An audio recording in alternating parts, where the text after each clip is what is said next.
kwasaganya ebigambo nenga of course musajja waffe wali nnyo okulaba nga ate ensonga zitambulira ddala. Kale watali ku yonona kadde konna njagala nkube musiraamu akubuuzeeko kubuulira olunaku obuulya weekend etambudde etya byalabangawo abiraba mu industry so nga atera ne Musa Promotions najja kubanga atatubulira ebigambo naye nga gwe kyoba omanya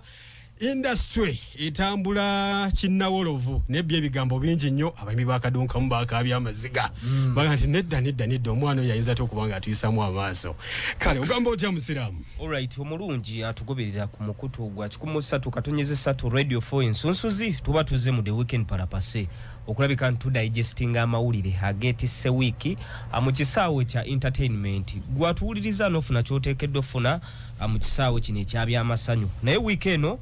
tugenda kulabika nti ate tugiyitaayitamu amawulire agetisse wiki eggulire erikwatidde ddala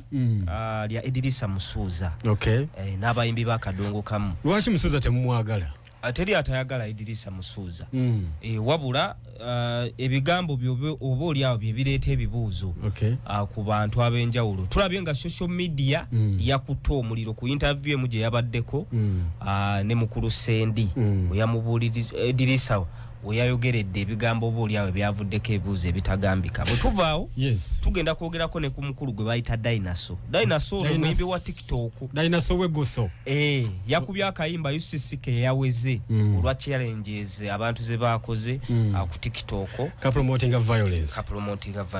Okay. Yes. Kale Musa Promotions sebo ogamba otya? Jeri mukadde wange oli bulungi? Ndi bulungi sebo. Lutala agamba ki? David Jali embeere ekyamuyugumya ng'erinnya lye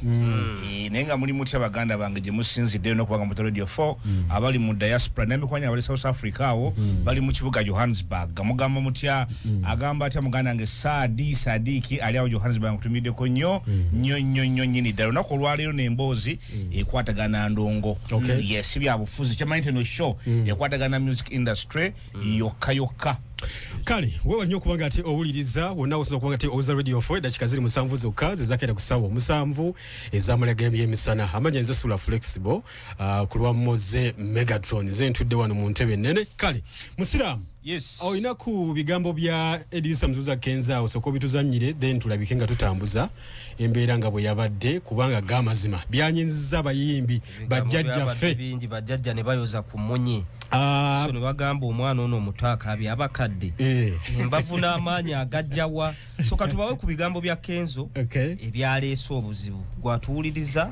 naawe ofuna obuuli awo engeri gy'obisengejja abamu bagamba nti Kenzo bamukootinze bubi yabadde ategeeza birala abala bagamba Kenzo yalengezza so katubawe ku bigambo bye muwulire embeera nga bwe yatambudde.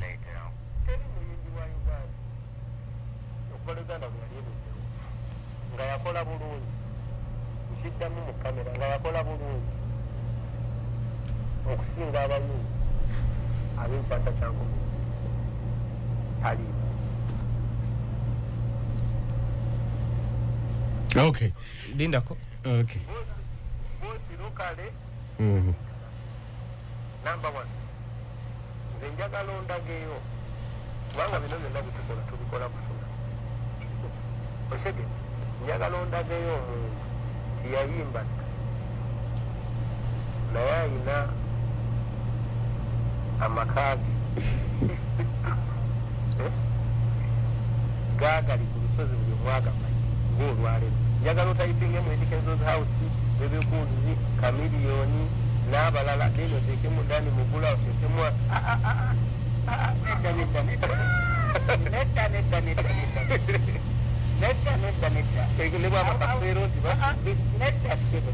A few moments later.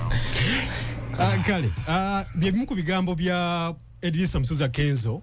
ng'agamba nti teri muyimbi mu kyasa kino teri muyimbi mu kyasa kino yali akoze bo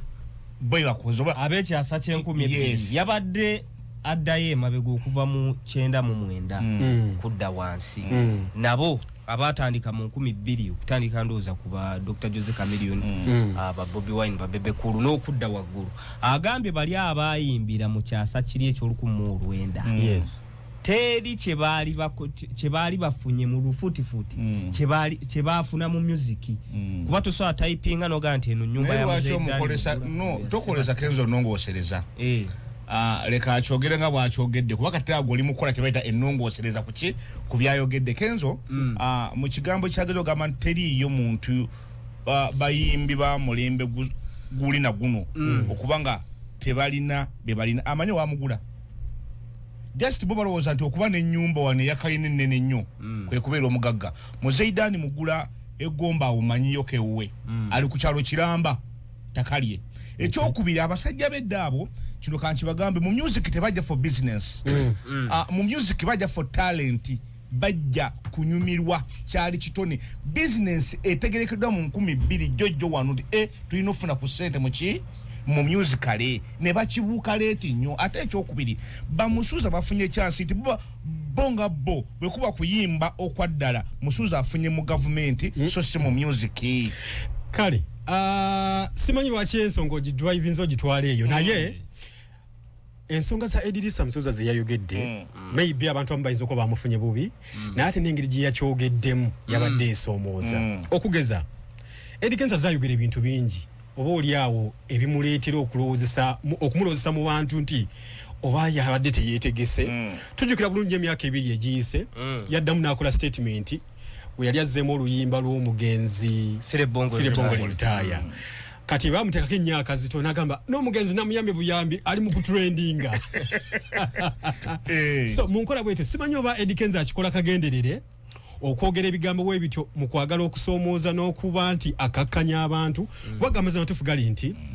abayimbi bajjajjaffe abo be balinga abakwatirira ekintu bano abaana music gwe bayimba oyinza okumunoonyereza ku originality wa like nga tali ku original obuli awo ate obuli awo kadunkamu nga ye music owaddala in fact Kenzo abantu bano sula teyaba kube byabugagga byokka wabula ne musically yabasoomozeza okusinzira ku statements ze yakoze yes n'agamba okusinzira botunulira ebyobugagga byafunye music then n'okukiikirira eggwanga musically naye nga tujjukira ku basajja nga bafire Bongo Lutaaya mu album kamu examples buli mujiju kubaddeko n'akiikirira tulina Pastor Okudi mu 2000 yakiikira Uganda by the way mu Wipolo Polibanga y'omu ku bantu abasooka okugenda kuki kugunza Kenzo yagenda keza award ezo y'omu ku bantu abasooka zigenda ku BET Pastor Okudi bamunominatingako mu BET yes so fire Bongoli soko lindeko totuvuga speed Pastor Okudi bamunominatingako mu BET Pastor Okudi yali mu BET teyawangula buwanguzi alinga good life kubanga good life tubalabanga bali teyawangula naye for me mu 2000 seko luyimbale lwali lw'amaanyi nnyo Wipolo yes olula fire Bongo Lutaaya okitegera bw'otunulira Maddox buli mujiju kubaddeko n'omuntu akiikirira katwedda mu 2010 Kenzo abaddewo tagama nti yasoose katugende ku omuntu kubanga yabadde akola statements ze yagambye fenna okuyimba tuyimba kufuna amaka ku lusozi simanyi lwaki Kenzo ebintu ebiri material bimumalamu nnyo kwameza matufuga nti emyaka 25 egiyise Eddie Kenzo yali asula ku muwala gwe Nakivubo we yali asula emyaka 25 egiyise mugamba ayinza okuba nti amusitudde nga kati olwaleero aina amakamu asula naye ate bano abasajja basebata badani Mugula bani toyina kubeera ngo bayisa mu maaso kubanga amazima matufuga nti ulira obulumi bwabwe ngakabiyongerayo kuba Kenzo tutereka amazigawo then tuyane ku bigambo by'abasajja bano oluvanyuma lw'ebigambo bya Kenzo no sebata nakati genche tunkanago naye bwendaba omuntu ng'atandika okumpisaamu amaaso kinuma nnyo mukadde wange Dani Mugula nze gye natwalanga ennyimba aziverifying alabe oba zituufu n'akuddiza report n'agga nti tiyongeramu wano ng'antutte gita ngikubira mu maaso ge naye kati bwendaba ng'omuntu amwegeraageranyako nti talina kyeyakola kwegamba mpulira nga bw'aba mu mukulembeze wange ekintu mba njagala nkigire nkivule bambi nayuza ku munyi nga bamukabya bo bamuyambako kuleka nti bakulukusa amaziga laba sebale kibijigiri bare bayekung'anyiza no ne bakaba amaziga agaddala negwe amaziga gabadde mu awo babadde amaziga gabadde ondoza zabadde pipanga mukaaga kuba bakabye nnyo kandi okyali kwekyo sula twalabye oluvannyuma lwa byonna abantu nga ba opinions zaabwe nze ekintu kye wakoze osaana kwetonda abasajja nga bakazi bwe kapo tulabyeko Ronald Mayinja Kenze jo twamulabyeko na Alien Skin yasindise babadde babiri musanyo litagambika Alien Skin nayongera okukomerera bamuzeeye misumari nako tukaina katusooke tukazanyi kati amaziga bagajja kono banyigireze bagambe nze musibira mu musajja munomera babwere akatoka n'abavaaso saposa biwaifanga ndenoka akadonka mbayinoka batandika butati amaziga bulumuga genda mukanya kuko baba ne bakabira shi kadonka mukabira shi bakadonka musimutia mujeko oyo Kenzo ngesanyu lijulu okumutabu ataawo siza gamandi Kenzo muntu mulungi obanga oli mukulembeze tosa kudya maziga gabajjajja faabo gweoda mugafule ekyokuzanyisa ali ni agabi bakyakaaba nero akwanti baki kali yesi si kirungi kukaaba omulembe guno gujinyiza abaana bano okumanyira omulembe guli naye tebamanyidde muswa njagala ensonga eno n'omuntu waffe atuwuliriza ku radio feebweru eyo akifune mu sayidi zombi nti Kenzo naye mu musaasire kutya kubaga amazima Kenzo abadde breast nnyo abadde afunye ebintu sagala abantu balowooze nti ebintu Kenzo byayino babyafunye abifunye mu government eno Kenzo just okujoyiringa wano ndowooza tanaweza na myaka 5 katugeze nti actively mu government eno naye abadde adda working so hard okulaba nga yeyimirizaawo kubanga Kenzo yagula amakaaga ag'esseguku mwaka gwali gwa 2015 mu gwokutaano awo ago mwe baali babeera ne Leema then oluvannyuma ndozo wabagana gatambula nti yali apangisa mapangisa kali gage amakage seguku gali eri mwe bali basula Leema malano be ebintu byonna bitwale agamaka yagafuna tali mu government yali ayimbye mbiro concert sumbusa bichi byonna akoze concert ngaakoze so wavayo n'agamba nti kale abantu nabo batuwa amaka gaabwe awo tomunenya nnyo tomusasa like tomukuba nnyo mu nkola bwetyo kubanga nabana abantu bajjajja faabo bamukabya bani nabo balina bye bakola bakwanti abantu kizibu nnyo bakonvinsinga nti bye bakola bisobola okwenkanankana n'omulembe guno lwaki nti mwami mukabya ayinza okuba nti ye amakage maybe nga flat house zino bazita batya bangalo ngaiti yakufunako mu kisa kuzimba kalina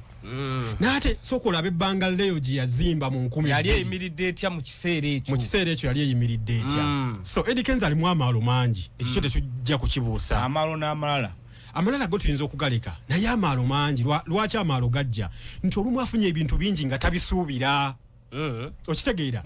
ndisi yasinga okuyimba mu Uganda naye ate at least olaba nga buli kintu kyonna kimutuukirako ye senior presidential advisor ye president w'abayimbi simanyi ye biki oyina okulaba nga at least byonna bikumukuŋŋaaniddeko sirwa kuba nti yasinga okuyimba mu ggwanga naye afunyeemu kyafunye naye toduula ekimuleeta okwegulumiza okuduula okwo nako oba oli awo kugenda kumuleetera ebizibu tesikwe gusoose jasoka naduula wali eri ku luyimba lwa fie kana atazzeemu naduula ku nti ye mugagganyo kubanga amazima obugagga babukuuma bukuumi sisobya nti Eddie Kenzo leero ayinza okukera ku makya n'agwa ku ttaka olumbe ne lumukwata business Eddie Kenzo abantu gye bamanyi gy'akola kubanga okuyimba sokukera ku makya ng'edduuka olizibye ngaafunye obuzibu ayina ye Eddie Kenzo ebintu bye tumanyi byasobola okugyamu ssente nga si music kuba si music si mwajja ssente so Eddie Kenzo maybe yeetaagamuko okubuulirira mu ngeri emu oba endala ne bajjajjaffe bano tubagambeko bakwati munaye si kirungi kulaba bakulu mu kamwa bajjajja tubagambako tukyasula mu mbeera eno basusse okukaaba sula lwaki basusse okukaaba nti amaziga ge bakozi badde tebalina kubeera nga beekuŋŋaanya bonna wamu bakaabe ng'abali mu nnaku ennyo mukabi yandibadde ajja n'atugamba nti okay yes Eddie Kenzo wagambye myaka gyaffe tuyinza okuba tetwakola tetwasevinga nenze mu myaka ejange nakola bwenti mwami Sebata ye ensonga inagiwulidde ngaga nti yafuna amabanje muluka y'ebidongo bagibba simanyi biki matendo nebeera mu nkola bwetyo Kazibwe Kapo yakoze statement n'agamba Kenzo kyayogerako si kituufu nti oli awo bana abantu tebakola tebavuga mamotoka, tebazimba nyumba nnungi. N'agamba nti omugenzi Basudde yafiira mu Land Cruiser ebiseera ebyo nga mpya. Azimbye ennyumba erabika obulungi eggaba. Era ne we yafiira ng'asitula mu musingi gwa kalina. Ng'azimbye ennyumba ewaabwe ebubondo mu buddu. Ey'ekijja erabika obulungi. Nayogera ku Paul Kafeero naga nti yafa mu 2007 okuva ndowooza wayiseewo emyaka egiwera kati nga 18 19 abaana bakyatunda bya bugagga bya Kafeero okitegeera bulungi nnyo. So nagambe ekyokola bwagamba ku kyokola Sebataga Lord Fred Sebataga yali mugagga nga buli kuba erifuluma Kampala ina kamayumba oyo gwanyuma Sebata nga buli kuba erifuluma Kampala naye kyasizo okunnuma amayumba yagenza manye zile mbozo tubera tuzogera biseera bisinga twewala nnyo okuteeka mu manya g'abantu kubanga eno yonna tetwandituuseeyo naye yagenze naddira mu mbozi gyawadde banyume ne mukadi waffe Sendi n'ateekamu erinnya lya Muzeidani Mugula. Muzeidani Mugula y'omu ku basajja nno abakola abasooka mu kadongo kamu bayimbira ddala Salaam ali akula ennyimba ze ennungi nnyo. N'ategeddeko nti ennateeta awo yali alinawo yiika kumpi nga 20 nga ekyapa yakiine mabegakaawo yagenda atundatundako ndoza yasigazawo kati yiika nga 7 nomanyi kyekitegeeza mu Kampala wano okubeera ng'olina yiika z'ettaka ng'oba ne yiika 2 Muzeyi Mukaabya naguno gwake kawempaawo alinawo amataka n'obuzigu obuweerako waffe Katooke Muzeyi Mukaabya alina emizigo ejjaddabe egiwera 20 bose ba kamera Dikenzo yayina ki okujjako Nyamutoolo Dikenzo onoonya byalina nga bw'ogamba ekitufaanana Mutoolo n'awadi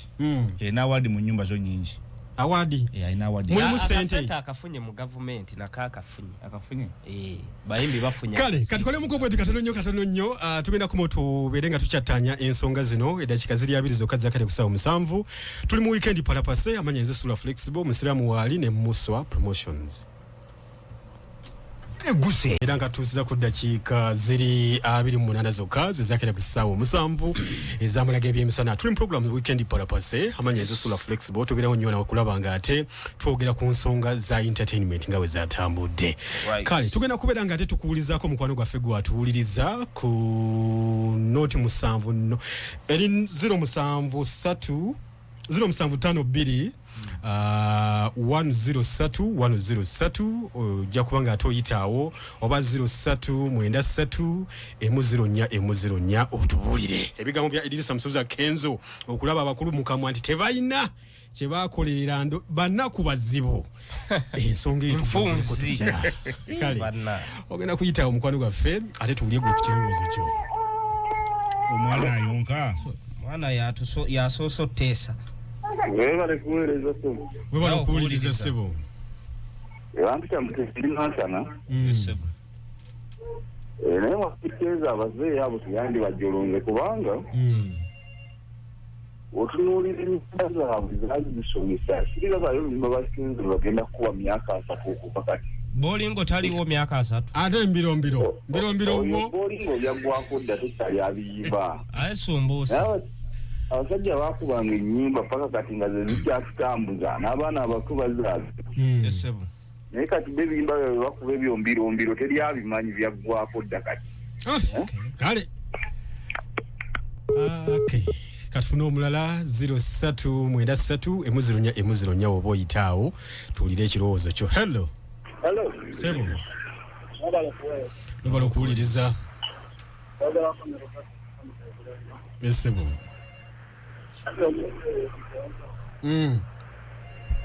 kakati kyagamba emyaka egijja mu maaso omwana wanaagula private jet agamba nti n'omulembe guno wali tegulina kiwuula ekyo nno kikulu kale kale webala nnyo okuwuliriza katabona hello Radio 4 ensunsuzi oyo bamuyitese bwatu Brian Kizinga Kome nga abeera wano mu Kasenyi abantu bekumi bali ku Radio 4 tebagivaako amina naye mwana akasajja kabayisizaamu eggaali olw'okuba bo bali ku bowling naye alimba eggaali yabakaabiddeko nnyo bekumi bali ku Radio 4 kale webala nnyo okuwuliriza katulabe katufune mule. Hello. Abaye. Sebo. DPC Bernard alikakiri omwami atuuliriza nnyo alwanyisa nnyo obubbi bw'ente. Osekachi. Baba tuwendowoozayo ku Kenzo byayogedde. Nabba wendowooza yange. Neno no DPC Rogers awe ensangi kibata kabijambye byagwayo mu nsangi. Bwe buzibu bwobwo. Kagadi. Nze no on radio osoko kuba kusimu programu yamwe nasoka kumala kozi kenyenya nenda bensonga gyomuleeta abantu babawuliriza. Asana nzuba abantu babawuliriza. Nyenza nango kujja mwene programu nkube simu. Tesa tuwulire. Tesa Sebo. Kusobola korona ya time abantu bawuliriza programu. Era ne programu jalo eduka. Kale katulaba omulala 039 3 emuzanyo muzironye. Hello. Sebo. Webali kuweleza. Babalo okuwuliriza. Nze Brian Kuventebe. Brian ebigambo bya Kenzo wabiwulidde. Akati kyenda bawo. Akasaja kabayuza n'eggaali. Kogera bubi kadura. Omuwa magezi ki Kenzo? Anti kate kyenda bawo. Kale edakiika ziri 3 zokka zezakita kusawa 7 webanyo kubanga ate owuliriza tuli mu weekend parapasa tugenda bawa yakayimba akakadde ku bajjajjaffe bano olye the quality of music ndoza masa tujja bakubye yuko n'embirombiro you compare and contrast owulire the quality of music kubana echa music yakikonyeeko kale katuwulire Samu wange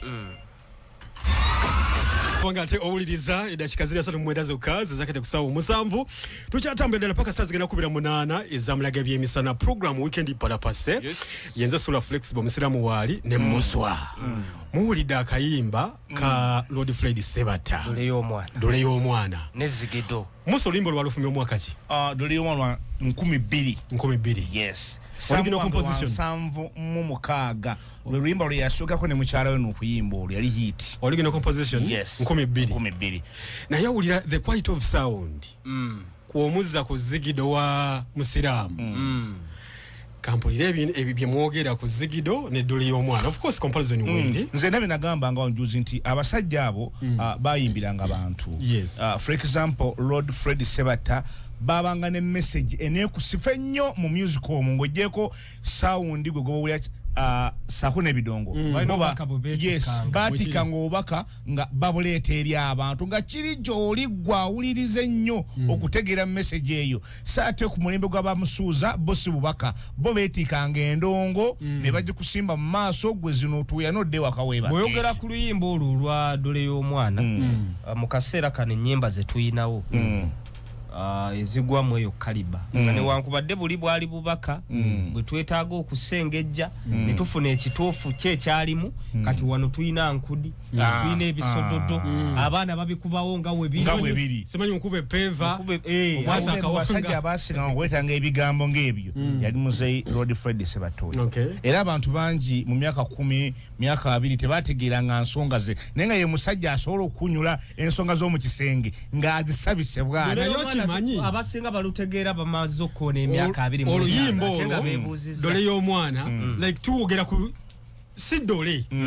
ne mulimu obubaka obukusike okitegeera kati bano abayimbi baffe simanyi anyway 03 emuzironya ogenda okuyita obeeko obubaka obutonotono obusaamusaamu bwogamba muyimbi Edirisa Musuuza Kenzo kubanga ga mazima Kenzo asusse tutamugambeko guno mundi gwakubiri oli yasooka kugambo nze fire lutaya muyambi akomye watu lwendinze omusajja yafa kumpi emyaka 2 kayimba ka Born in Africa kale woyitawo baba koleza gwanga lino olumuliriza ono baba nga bulijjo manager wa Africa jamu kwanga obudde bukyaliyo naye olaba muntu lugunya emisinde Kenzo omuwa magezi ki yogerako ne Kenzo nina kyogera sinza kutya muyimbi n'omwana mu ggwanga banga abayimbi aba basinga obungi waliwo akagambo minisita we yagamba bunna abantu beetaaga okuberebwa emitwe oba yali minisitani maba ina wino mujja kwa mumwogere eggwanga limutangazi naye otudda simanyi oyo Zigido sikira mwogera amanya mbeera nga mutraining abo bantu kati ogamba Zigido batono nnyo babategedde omuyimbi oyo kati ate bwe ŋŋamba mbulidde omwana wange wuuno akaaba bagamba sebatta kusobola kugamba mwami Zigido oyo ne mwami sebatta ddala omwana wange akaaba osimbudde ota emmotoka ng'omugeraganyina oyo Zigido yekera kubuuza omukuba Zigido simanyi mbuno Zigidaale alaalala temukuba nnyo bannaye muteese buteesa wewala okuwuliriza kendeza ku radio yosebo nze ku mulamwa Vera ku radio kutulu abasajja baaliwo naye zino ennyimba ezaabo zibayimba ez'eddakiika 3 mutandika ate okuvumira abantu mu tebalina kye bakoze mu kadonkamu obwedda akyayogerwako essaawa zino takyalabika naye ng'omuntu ssaawa ze tosobola kuleeta kintu kirimu ekimemete ekyali ekyedda n'okigeraganya n'ekyennaku zino essaawa zino bw'ogamba omuntu nti eggaali yalaale ekyaliwo agimanyi ne bwefaanana wabula kituufu tulina eggaali ze batunda kusa ku mitwalo 7 manya 27 naye eggaali fulemu bw'owekerako omuntu zimenyekanga Okay, omwami okyayogedde kituufu mwami Kigwewa yayimba eggaali ekozeeko bayoni laale laja ebyo bigambo mbu byali bika by'amagaali nego eggaali gye bayita bayoni wali ogirabyeko bayoni zaaliyo laja zaali zigamanyako eggaali nga bagiyita Phoenix ndowooza naye kati bayoni laja laale nga bwolaba nti ebika by'emmoloka nti Toyota waliwo Benz kati by then zaabanga gaali era ng'omuvubuka emyaka gyo okuba n'akagaalo bakali kalaja kabanga kampi bwe kati kabanga kalinga kabayindi nga kaba n'akasero mu maaso ate gobanga avuga Benz nkajjukira eggaali yaba ya bbeeyi nkajjukira akagaali ako bakolera embaga waliwo omwami omanye waffe Nazaleesi eyo mu Kiwenda waliwo omwami yalinga akola Namulongo eyo ng'akavuga nga kagali kalabika bulungi yawanjawulo omuntuaja zezino ezaffe zino ezasitulanga emwanyi naye kati kali kabanga ka VIP ndiko tekeetika nsawo ko just kakenga ye avuga kaswaga kale katwabona hello wabala okuwuliza sebo bamta mukasa biruwero sebo kakati esebo Kenzo kyalemye okutegeera abasajja emirembe gye bayimbira mujjukira social media teryaliwo okitegeera naye kati ate era ne bwe yatuuka okuddamu ennyimba ojjukira yaddamu Boni of Africa n'amugaayagaaya kataamutuge yaddamu za abasajja abo baagala batalina kye bataakola kataamutuge yali amusse baaba nedda bannange nedda ne by the kituufu sajja yayimba oluzungu awo nga sirutegeera gye bayita oluzungu mu Luganda katono tumutwala ekiruddu kale radio for hello sebo ensunsuzi oli tumukune nga nsinzidde lwaki tulwa sebo zegenda sokala kuyomba yombera ddala wecce kade musaka mutwetere ne reddi ewaffe erushere kale jja tuwawuliriza nnyo amina kati kanzire ku mulamwa kati Kenzo naye alimba nze nagenda okuzaalibwa nga mpuza ennyimba z'abasebateezi naye ebinyimba bya kati bye bayimba ebirina makulu naye n'azaalawo abantu abo webale kuweereza kale webale okuwuliriza kale ndowooza katufuneyo nga 2 3 tulabe hello yongeza ku ddoboozi Via radio and the was kakati sebo amanya abantu takatoyisaayo okuva eno ndejje kibutika sebo bannange Kenzo yakoze ekintu kibi nnyo n'obwokunganya ennyimba za Kenzo zonna zaalina noleta oluyimba goba seba tasiga luzisinga amanya Kenzo katoyisaayo kale webali nnyo okuwuliriza ku sula kooti y'abantu bwetu bweyogedde yo kooti ekyatudde wabale okuweereza sebo naawe okuwuliriza oyogera ne penge Michel Sempaki ku Musenyi kyoya mwebadde enyumye naye mugenze ne mujonoona omanyi ffe edda mu kyene waffe waliyo eggaali z'amaanyi ga kifuba naye nga bw'ogivuga neggwako omupiira bagamba kati ate ovuga lupanga kati Kenzo naye agamba bonna bavuge lupanga ofuna sente zazibamu ennyumba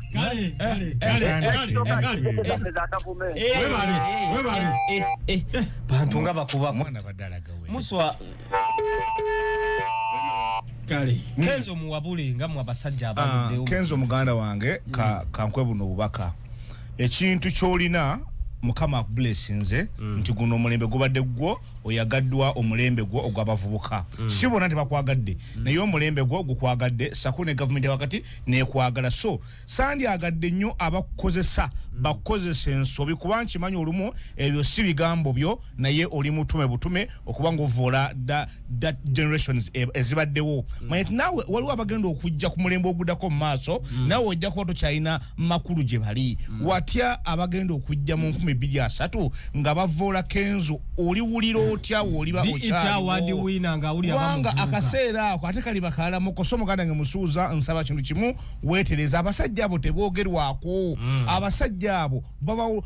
bantu bakwebuuzaako bwebuuza nti muzeeyi wano nkoze ntya so si kubanyooma na kubavoola gwe musingi gwa music industry ye Uganda so Kenzo ndowooza bwe tutadde amasimu abantu bawadde opinions zaabwe yes n'okusinziira ku kye tureceivinze abantu balaze obusungu obutagambika ali statements za Kenzo bw'ogenda ku social media platforms ez'enjawulo n'oyingira comment section Kenzo abantu kye bamusaba kiri eki kwetonda kyeyabakoze bamusabidde ennaku 2 okwetonda kyeyabakoze kwe kudda n'alien skin ate ne bongera okuyiwa okuvoola by the Kenzo kyalina okumanya kiri ekintu kimu tesi yasoose okuyimba banange ate si muyimbi asinga okuyimba mu Uganda ayinza okuba nti alina byafunye mu kuyimba kubanga si buli muntu nti ayimba abeera successful nalabye abantu abamu nga bagamba nti omuntu asinga ssente mu Uganda ye mwami Seera Segamwenge n'ate omwami Segamwenge oyo ssente teyazifuna mu kuyimba is an artist yes kubanga ne President Museveni muki muyimbi abantu bayimba ne bakola business ez'enjawulo ne DJ Chikofi abantu bangi no balina ssente Kenzo bye byagamba simanyi bandagama kagali ku kalina oyo Kenzo amanya maka jackets to masula mwe bali babayimbi bakano oyo Kenzo amanya maka olukaga mwasula ante kati ndisho basirimbye n'amaka ga David galina yes galina galutalo tegenkana nkana Kenzo tamotoka Kenzo ba David ate bo bali bomu ate kati kulaga bulazi nti olaba oli omuvubuka alina ne yeye musajja afukamira Sebatta amubuuza nchogera ku radio wano lutalo tabuza ko Sebatta ayimiridde bwati kyogereko afukamira kutaka lwakuba nti ki naye amuwa respect twali ku Serena nga mwami Sebatta alinayo show yeyo 40 years of Sebatta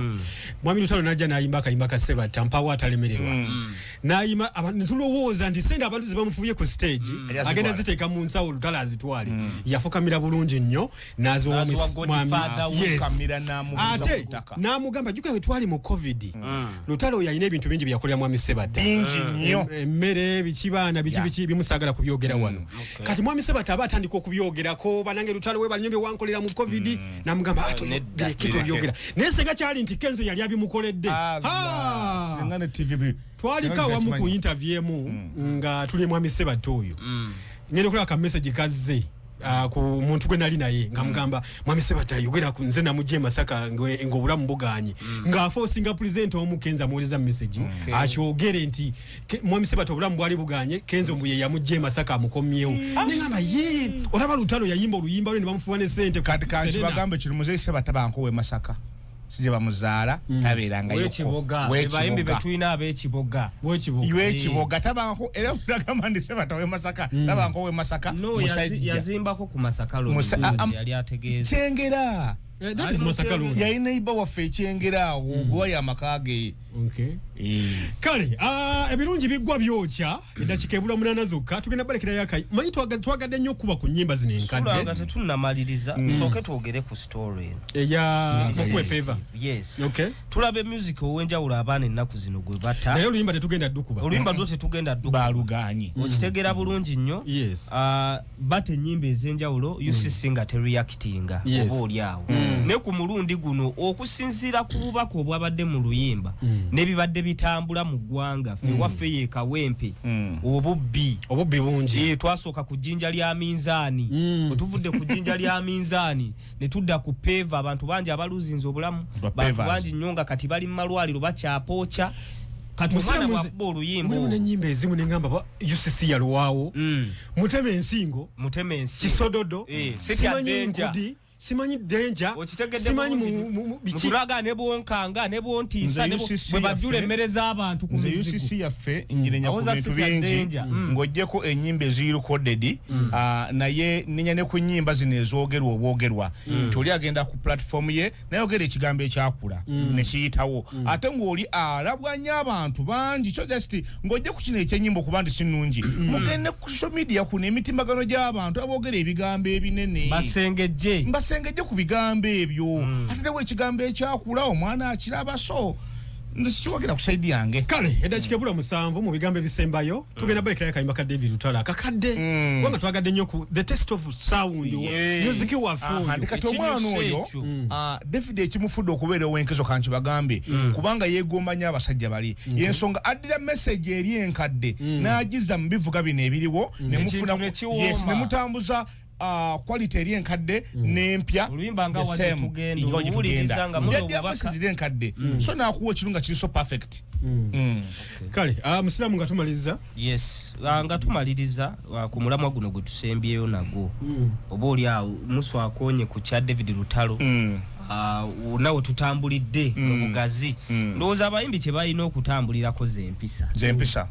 n'obwetowaze ebyo kasitona abitambulirako ojja kusengejja biki byogenda okulabika nti ogabula abantu kati nze nagwe nabadde ngamba waneggulo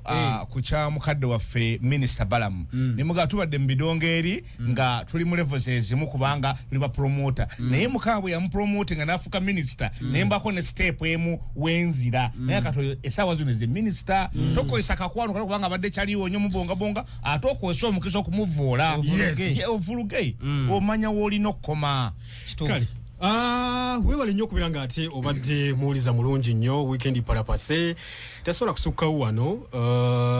embeera no bwetu bwetambudde dakika zibula 5 batugambanga nti dakika zituuka bwe zitunga ebula 5 lekera omulala atereze ebyuma kugenda mu kapiira tiimu yange egenda kulabika nti ate esiringa ekikopo olunaku lwaki ogiyita tiimu Arsenal the Gunners so omupiira gwe tugendamu